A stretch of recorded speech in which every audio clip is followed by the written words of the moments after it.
안녕하세요. 오늘은 시장에서 은근히 계속 관심을 받는 종목 DL을 한번 깊게 보겠습니다. 이 종목을 그냥 단순히 건설주냐 화학주냐 이렇게 한 줄로 보면 자꾸 헷갈립니다. 왜냐하면 DL은 예전 대림산업에서 인적 분할 이후 만들어진 지주회사 성격의 회사이고 안에 들어있는 사업 포트폴리오가 생각보다 복잡하기 때문입니다. DL은 DL케미칼, 크레이튼, 카리플렉스, DL에너지, 글래드호텔 같은 자회사 포트폴리오를 갖고 있고 석유화학과 에너지 호텔 등 여러 사업의 이익이 합쳐져 움직입니다. 회사 공식 IR 자료와 그룹 소개에도 이런 구조가 명확히 나와 있습니다. 그래서 이 종목은 한 문장으로 정리하면 이렇습니다. 전통 화학 업황의 바닥통과 기대와 스페셜티 에너지 호텔의 방어력이 동시에 반영되는 저PBR 지주주입니다. 반대로 말하면 여전히 화학 업황이 꼬이면 주가가 다시 흔들릴 수 있는 종목이기도 합니다. 그럼 지금부터 하나씩 보겠습니다. 우선 최근 실적부터 보죠. DL은 2025년 연결 기준으로 매출 5조 3,267억 원, 영업이익 2,978억 원을 기록했고 영업이익은 전년 대비 27.8% 감소했습니다. 순이익은 적자로 돌아섰습니다. 다만 2025년 4분기만 놓고 보면 영업이익 111억 원으로 전년 동기 대비 흑자 전환에 성공했습니다. 즉 연간으로는 아직 아쉬운데 분기 흐름은 바닥을 다지는 모습이 보인다는 겁니다. 이 4분기 흑자 전환이 왜 중요하냐? 시장은 보통 나빴다보다 더 나빠지지 않기 시작했다에 먼저 반응합니다. 실제로 DL의 4분기 실적 발표 이후 시장에서는 고부가 스페셜티 제품 수익성, DL에너지 실적, 글래드호텔 실적 개선이 부각됐습니다. DL케미칼 자체는 업황 부진 영향을 받았지만 PB 같은 스페셜티 제품이 방어 역할을 했고 카리플렉스는 고수익성을 보여줬으며 에너지와 호텔도 실적에 힘을 보탰습니다. 증권가 시각도 비슷합니다. KB증권은 1월과 2월 리포트에서 DL에 대해 2026년 크레이튼 정상화와 전 사업부 실적 개선 가능성을 이야기했고 목표주가 48,000원을 유지했습니다. 특히 2026년 기준 PB 0.2배, P 5배대라는 점을 언급하면서 밸류에이션 부담이 낮다고 평가했습니다. 물론 애널리스트 리포트는 전망일 뿐 확정 실적은 아니지만 시장이 DL을 보는 핵심 프레임이 실적 턴어라운드 낮은 밸류에이션이라는 점은 분명합니다. 그럼 이제 사업 구조를 보겠습니다. DL의 핵심은 결국 DL케미칼입니다. DL케미칼은 전통 석유화학만 하는 회사가 아니라 PB, 메탈로셈 폴리에틸렌, 스페셜티 소재, 그리고 인수한 크레이튼 KRATON, 카리플렉스 CARIFLEX 같은 글로벌 자산들을 보유하고 있습니다. 회사 소개에서도 DL케미칼은 글로벌 석유화학 기업으로서 스페셜티 사업 확장과 신규 시장 진출을 핵심 방향으로 제시하고 있습니다. 여기서 중요한 포인트는 DL이 단순 범용 석유화학 사이클에만 노출된 회사가 아니라는 점입니다. 범용 제품은 업황이 꺾이면 마진이 바로 무너집니다. 그런데 스페셜티는 상대적으로 가격 방어력이 더 강합니다. 실제로 2025년 4분기에도 DL 측은 폴리부텐 PB 부문의 높은 수익성을 언급했고 카리플렉스는 계절적 성수기와 고수익성으로 그룹 실적을 방어했습니다. 즉 지금 DL의 투자 포인트는 석유화학 회복 하나가 아니라 스페셜티 비중 확대가 체질을 바꾸고 있느냐에 가깝습니다. 또 하나 봐야 할 축이 DL에너지입니다. DL에너지는 발전과 에너지 사업을 담당하는데 회사 측 자료에서는 겨울철 전력 수요와 여수 수소연료전지 발전소인 에코원에너지 실적 반영으로 매출과 이익이 성장했다고 설명했습니다. 화학 업황이 안 좋을 때 에너지 사업이 실적 방어판 역할을 한다는 점이 DL 입장에서는 꽤 중요합니다. 그리고 의외로 무시하면 안 되는 게 글래드 호텔입니다. 외국인과 기업 수요 증가 덕분에 호텔 쪽도 실적 개선 흐름이 확인됐습니다. 화학이 흔들릴 때 비화학 자회사들이 버텨주는 구조는 지주회사 입장에서 꽤 큰 장점입니다.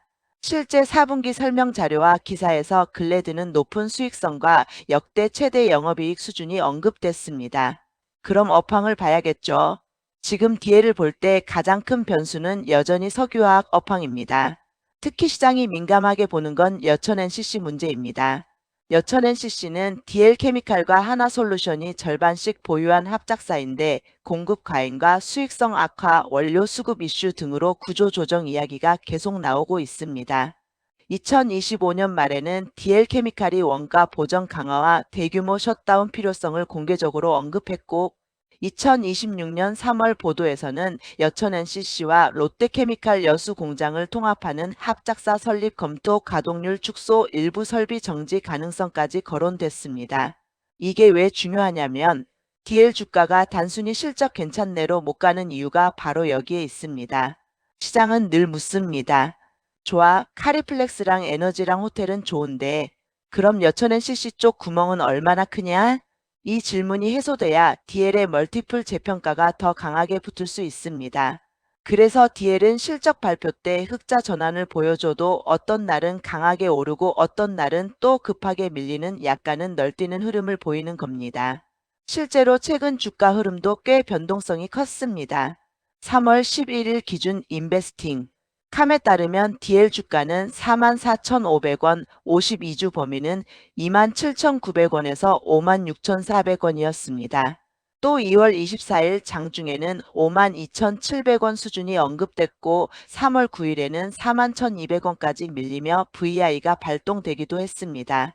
이 데이터를 보면 DL은 최근 단기 급등 후 조정이 강하게 나온 상태에서 다시 반등을 시도하는 그림으로 볼 수 있습니다.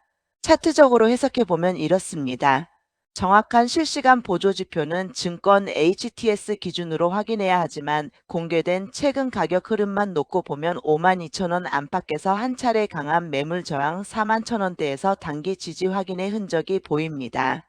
52주 고점이 56,400원이라는 점까지 감안하면 5만원 초중반은 시장이 한번 이익 실현을 세게 했던 구간으로 해석할 수 있습니다. 반대로 4만원 초반을 반복해서 지켜낸다면 조정 후 재상승 시도 시나리오가 살아있고 이 구간이 무너지면 다시 보수적으로 볼 필요가 있습니다. 이 부분은 공개 시세 흐름에 근거한 해석입니다. 그럼 상승 재료를 정리해 보겠습니다. 첫 번째 실적 바닥 통과 기대입니다. 연간 이익은 줄었지만 4분기 흑자 전환이 확인됐고 증권가에서는 2026년에 크레이튼 정상화와 전 사업부 개선 가능성을 보고 있습니다. 시장은 늘 최악이 끝났는가에 반응하는데 DL은 지금 그 질문에 조금씩 긍정적인 답을 내놓고 있는 단계입니다. 두 번째, 스페셜티 소재 경쟁력입니다. 범용 석화가 아니라 PB 카리플렉스 같은 고부가 제품이 버텨주는 구조는 분명 강점입니다. 이익의 질이 좋아지면 단순 업황주에서 체질 개선주로 인식이 바뀔 수 있습니다. 세 번째, 에너지와 호텔의 분산 효과입니다. 화학만으로 실적이 좌우되는 회사였다면 더 힘들었을 텐데 DL은 DL에너지와 글래드가 방어막 역할을 합니다.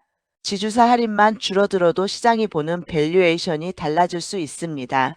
네 번째, 저평가 매력입니다.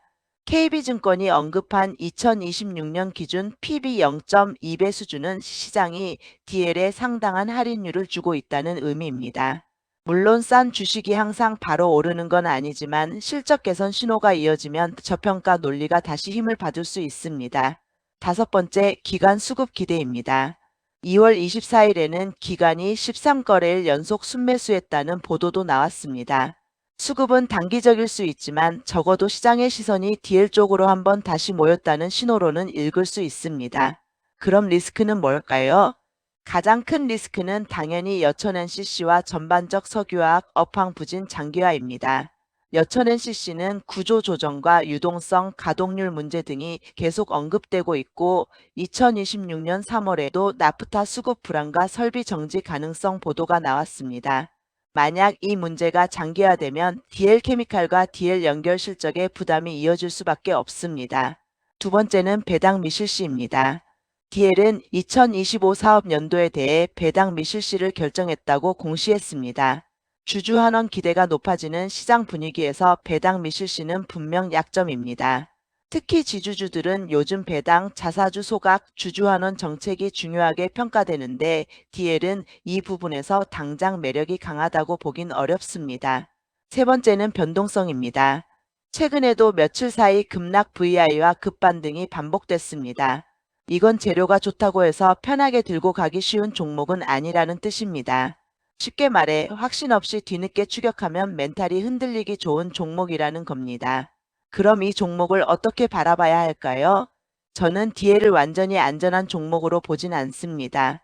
대신 업황 바닥통과 신호가 보일 때 강하게 재평가될 수 있는 저평가 지주주 쪽에 가깝다고 봅니다. 즉 DL의 핵심은 딱 두 가지입니다. 하나, 여천 NCC와 범용 석화 리스크를 스페셜티 에너지 호텔이 얼마나 덮어줄 수 있느냐. 둘, 실적 턴어라운드가 숫자로 계속 이어지느냐. 이 두 가지가 확인되면 DL은 지금의 낮은 밸류에이션 때문에 생각보다 빠르게 재평가될 수 있습니다.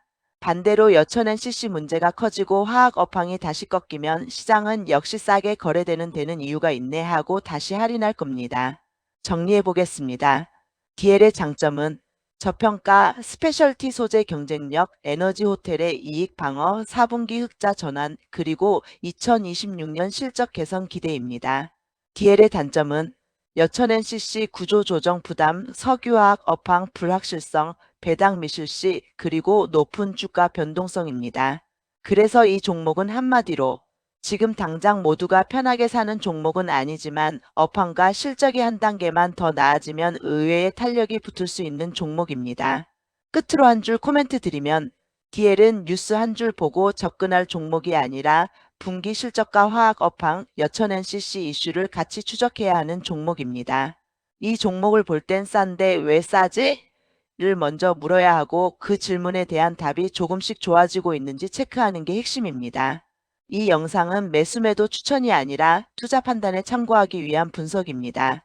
여러분은 DL 지금 바닥을 다지는 구간이라고 보시는지 아니면 아직 화학 업황 리스크가 더 남아있다고 보시는지 댓글로 의견 남겨주세요.